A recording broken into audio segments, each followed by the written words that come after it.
Populli ndëshkoi, historia i harroi.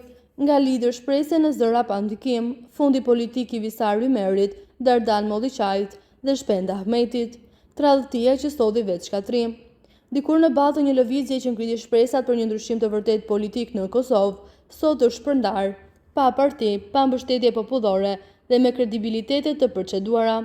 Historia e Visar Ymerit, Dardan Molliçajit dhe Shpend Ahmetit është një tregim klasike atyre që nisën si reformatorët dhe përfunduan si përçarës të dështuar, të nënshkuar nga populli dhe të zhdukur nga harta politike. Kjo analizë synon të tregojë me tone kritike por të argumentuara, se si ndarja nga vetëvendosja u kthye në një dështim të plotë, jo vetëm për ta si individ, por edhe për vizionin që pretendonin të përfaqësonin. Idealizimi i vetëvendosjes dhe besimi i thyer.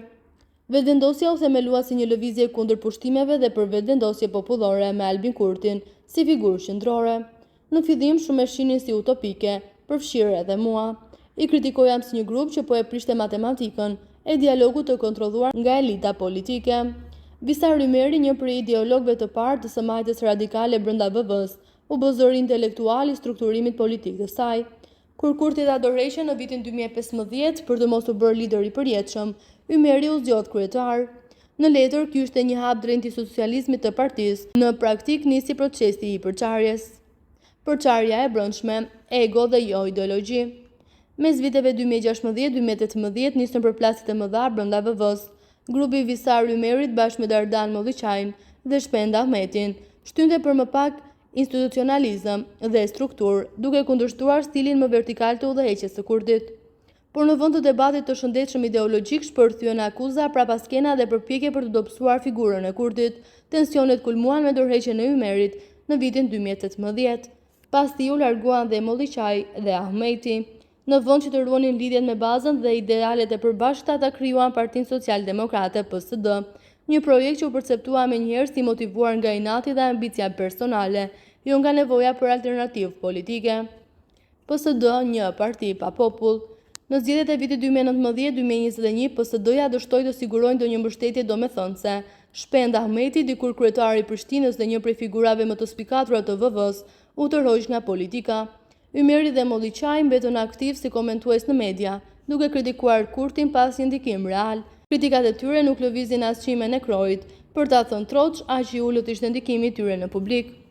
Në vend që të ndërtonin një alternativë të re, ata u perceptuan si përkrahas indirekt të partive të vjetra, LDK-s, PDK-s dhe madje edhe Hashim Thaçit në disa raste. Publiku e kuptoi lojën dhe i ndëshkoi. Rilindja e VV-s dhe fundosja e përçarësve. Fitoria plebishtare vetëvendosjes në vitin 2021 me mbi 50% të votave ishte një kthim i fuqishëm i Kurtit në krye të politikës kosovare. Ai jo vetëm që shkatroi sistemin e vjetër të korrupsionit dhe klientelizmin, por dhe e zhbëri përfundimisht iluzionin e një alternative përçarëse. PSD dhe eksponentët e saj u zhdukën pothuajse nga skena. Ata që dikur ishin shtyllat të VV-s u kthyen në komentues të dështuar, që kritikojnë për të mbijetuar në diskursin publik, ndërkohë që historia i ka hedhur në harres. Përfundimi nga shtyllat të lëvizjes në faqe të zbeta të historisë. Visar Ymeri, Dardan Molliçaj dhe Shpend Ahmeti zgjodhën të sfidojnë liderin që i solli në politik, zgjodhën ambicien personale mbi misionin kolektiv, u përpoqën të krijonin një alternativë, por pa ideal, pa besim dhe pa vizion. U ndëshkuan me votë, populli ndëshkoi, historia i harroi.